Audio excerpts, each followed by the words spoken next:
আলু পোস্ত থেকে শুরু করে মাছ পায়েস, প্রিয়াঙ্কা শুভ্রজিতের বৌভাতের মেনুতে ভরপুর বাঙালিয়ানা।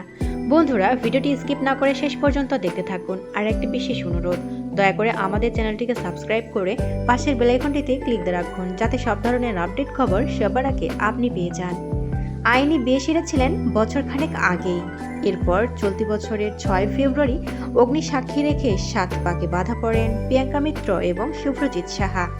ছোট পর্দার এই দুই চেনা মুখ বাস্তব জীবনেও এখন একে অপরের জীবনসঙ্গী।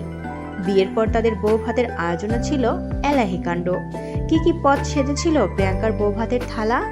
সমস্ত রীতি মেনে বিবাহ বন্ধনে আবদ্ধ হয়েছেন প্রিয়াঙ্কা শুভ্রজিৎ, আর তার রীতি মেনেই হয় বৌভাতের অনুষ্ঠানও। এই অনুষ্ঠানে লেমন ইয়েলো রঙের শাড়ি, গলায় নেকলেস, ঝোলাহার, কানে বড় ঝুমকো দুল, হাতে বালা, শাকাপোলা, নোয়া, কপালে লাল টিপ সিঁথিতে টুকটুকে লাল সিঁদুর পরে ধরা দিয়েছেন এই অভিনেত্রী। ভারী নতুন বউ প্রিয়াঙ্কাকে আরো বেশি মিষ্টি দেখাচ্ছিল। অন্যদিকে শুভ্রজিৎ পরেছিলেন হলুদ রঙের পাঞ্জাবি। দুপুরের এই বিশেষ অনুষ্ঠানে নানা বাঙালি পদে সেজে উঠেছিল নববধূ প্রিয়াঙ্কার পাত।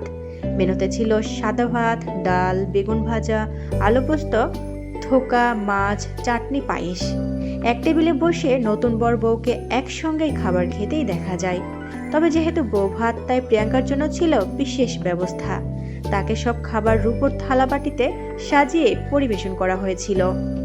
প্রসঙ্গত, শুভ্রজিতের সঙ্গে সম্পর্কের আগে প্রিয়াঙ্কা সায়ন্ত মোদকের প্রেমে পড়েছিলেন। 2022 সালের দিকে তারা তাদের প্রেমের কথা প্রকাশ্যে এনেছিলেন, যদিও সেই সম্পর্ক খুব একটা সুখের হয়নি। একটা সময় নায়িকা তার প্রাক্তনের বিরুদ্ধে গুরুতর মানসিক ও শারীরিক নির্যাতনের অভিযোগ এনে বিচ্ছেদ ঘটান। এরপর প্রিয়াঙ্কা মন দেন শুভ্রজিৎকে। কাজের সূত্রে প্রিয়াঙ্কাকে সর্বশেষ স্টার জলসার জনপ্রিয় মেগা চিরসখায় বাবিলের প্রেমিকার চরিত্রে দেখা গিয়েছিল, যদিও ইতোমধ্যে মেগায় তার ট্র্যাক শেষ হয়েছে। অন্যদিকে শুভ্রজিৎকেও এবার স্টার জলসায় দেখা যাবে নতুন করে, তার নতুন ধারাবাহিক শুধু তোমার জন্য, যা খুব তাড়াতাড়ি আসতে চলেছে ছোট পর্দায়। এই ধারাবাহিকের নায়কের বিপরীতে দেখা যাবে দীপান্বিতা রক্ষিতকে। প্রিয় বন্ধুরা, শুভ্রজিৎ প্রিয়াঙ্কাকে আপনাদের কেমন লাগে অবশ্যই কমেন্টস করে আমাদের জানিয়ে দিন। আর পরবর্তী আপডেট নিউজ সবার আগে পেতে হলে আমাদের চ্যানেলটি সাবস্ক্রাইব করে পাশের বেল আইকনটি অন রাখুন। এতক্ষণ সাথে থাকার জন্য ধন্যবাদ।